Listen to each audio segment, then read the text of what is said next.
साथ संगत जी, आज की साखी सतगुरु नानक देव जी की है। आज की साखी के माध्यम से ये समझाने की कोशिश की गई है कि उस मालिक की लीला को कोई नहीं समझ पाया है, ना ही उसकी लीला को, उसकी महिमा को कोई समझ सकता है। वह तो केवल संत महात्मा ही हैं जो उनके गुणों का विस्तार करते हैं, उसके बारे में बताने की कोशिश करते हैं, वह कैसे कैसे खेल रचता है। आज की ये साखी लड़की से लड़का बनने की है, तो आइए बड़े ही प्रेम और प्यार से आज की साखी का श्रवण करते हैं। नारी से जो पुरुष करावे पुरखन ते जो नारी। परमात्मा स्त्री से पुरुष और पुरुष से स्त्री बना देता है। द्रौपद राजे के घर एक कन्या पैदा हुई, परंतु राजे ने उसको पुत्र समझकर पाला तो उसका नाम शिखंडी रखा।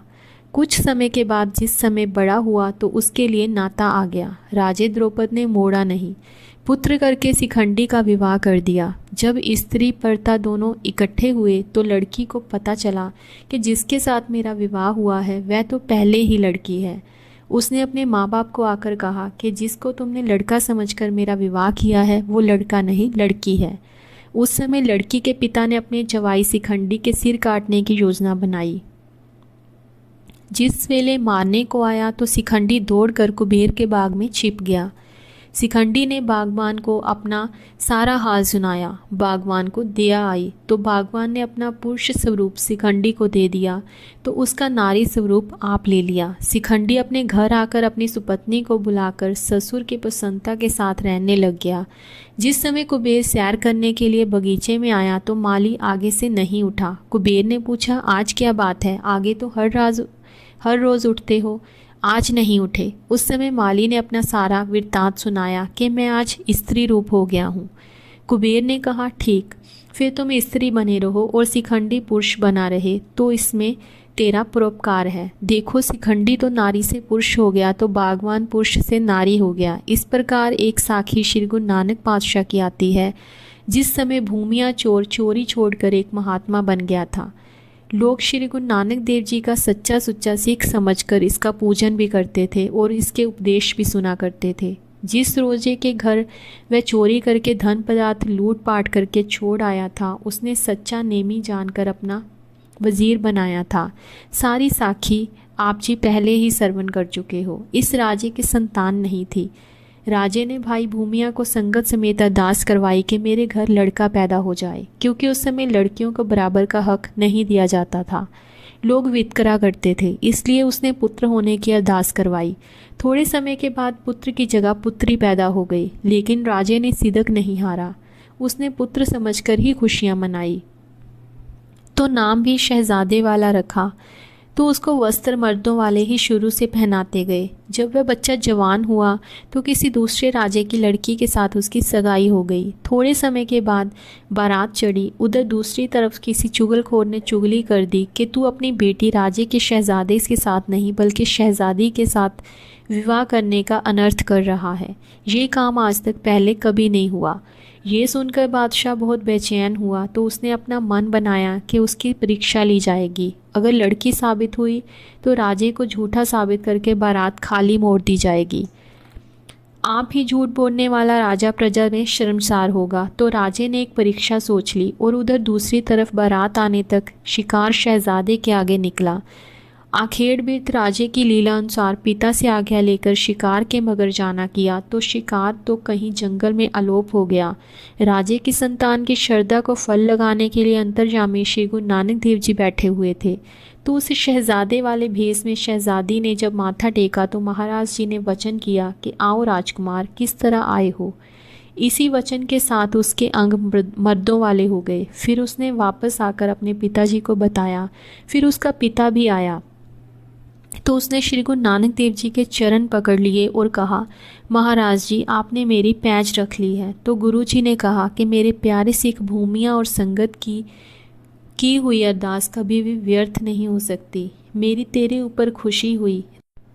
राजा बारात लेकर जब लड़की वाले राजे के महलों में पहुंचा तो आगे जो उसने परीक्षा का डंक सोचा हुआ था उसके अनुसार पुत्र वाले राजे को बेनती की कि हमारी कुल की रीत है कि हम अपने महलों में विवाह करने वाले लाड़े को वस्त्र समेत स्नान करवाते हैं और वो वस्त्र हम अपनी तरफ से पहनाकर स्नान के बाद लाड़े के वस्त्र की यादगार रखते हैं। मलमल के ब्रीक वस्त्र शहजादे को पहनाकर जब शहजादे को स्नान करवाया तो उसके मर्द चिन्ह की शिनाख्त हुई। इस करके राजे ने अपनी लड़की की शादी के साथ क्षमा याचना भी की कि मुझे माफ़ करें।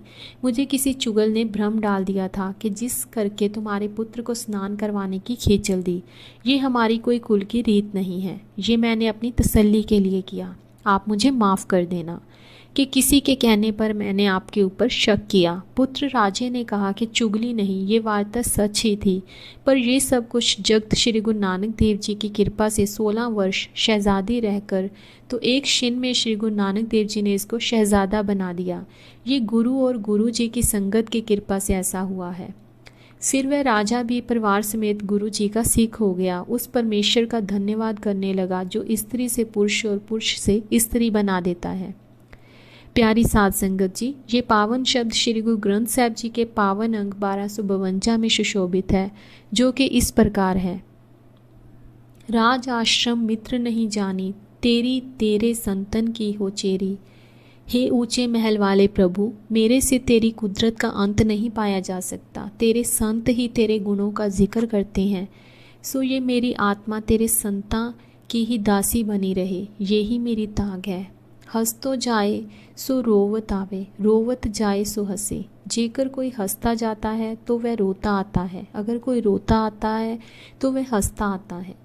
वस्तु हुई हुए सो ऊपर, उजर हुए सो बसे।